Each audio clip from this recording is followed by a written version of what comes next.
Hello, welcome to week 9 of the Featherstone Farm Summer CSA program. It's been cool, folks. I made a separate video just a moment ago talking about some of the implications for timing of warm season fruiting crops like tomatoes, red bell peppers, basil, eggplants, melons, things of this sort. But here we'll focus on what's in the box this week and what to do with it, what to use. Wonderful sweet corn. It's been a good production year on sweet corn. In the box again this week. We have our second week of watermelons. And folks, this is one of the single most difficult jobs that we do ever at Featherstone Farm all year. And that is to evaluate ripeness of melons in the field.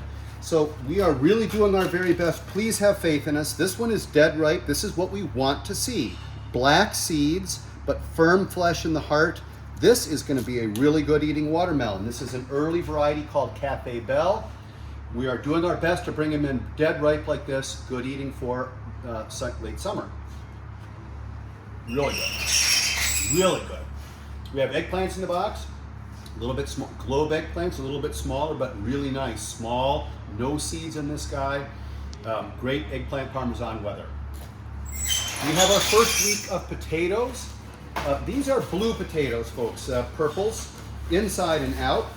I think of the purple potato as a slightly starchier potato. This will be good for baking.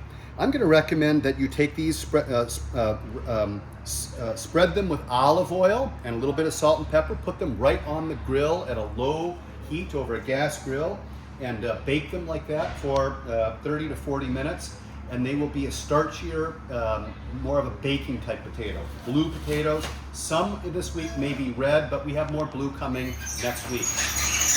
Potatoes, by the way, are new potatoes, which means that the skins are not set, which means that they will scrape like this, which means that you're gonna wanna keep them in the refrigerator. We now have the yellow onions here. This is more of a cured onion. You can see the top of that is a little bit moist, but it's drier. The skins are papering. These are cured onions, do not need to be refrigerated. Keep them on top of your fridge, just room temperature. Sun Gold cherries. As I spoke about in the other video, cherry tomatoes, heirloom tomatoes are slow ripening with cool nights as we've had. So we don't have enough. I'm very sorry. We're shorting a lot of tomatoes and heirloom tomatoes this week. But please be patient. They're in the pipeline. There'll be a lot coming in the next few weeks when it warms up at night in particular. But Sun Gold cherries, nothing better eating. We have a number of different peppers this week. More jalapenos and Hungarian wax, which I'll sample for a moment, along with tomatillos. So very good salsa making conditions this time of year with the tomatoes, with the tomatillos that we have. Heirloom tomatoes are all field grown here, folks. We have high tunnels, but we're using them for off-season spring and fall production. We're growing all of our tomatoes outdoors as opposed to in tunnels.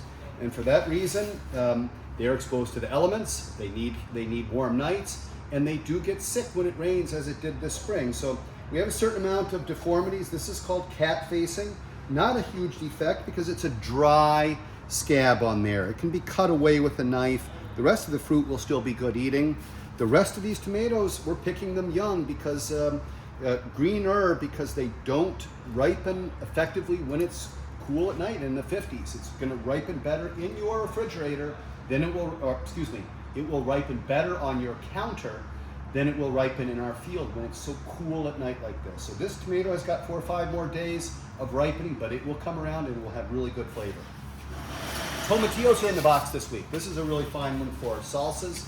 It's a husk tomato, new crop for us. We've grown years ago, but bringing back in. You're going to want to pull that husk on.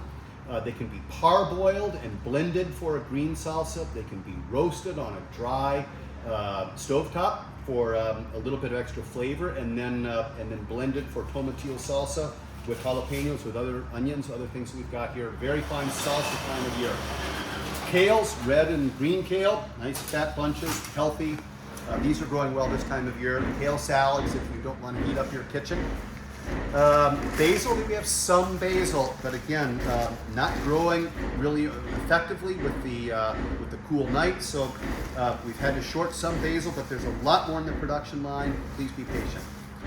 Final thing I'd like to talk about a little bit here. Peppers.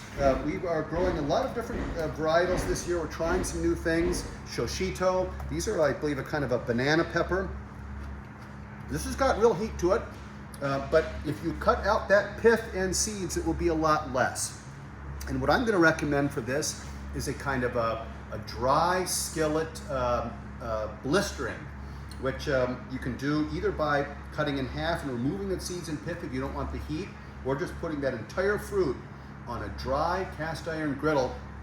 Rotate round for a period of 5 to 10 minutes, depending on how well you want it cooked.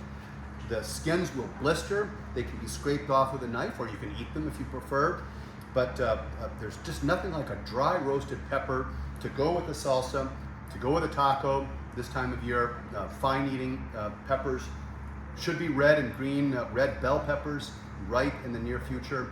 Let's hope for heat at night, folks. See you next week.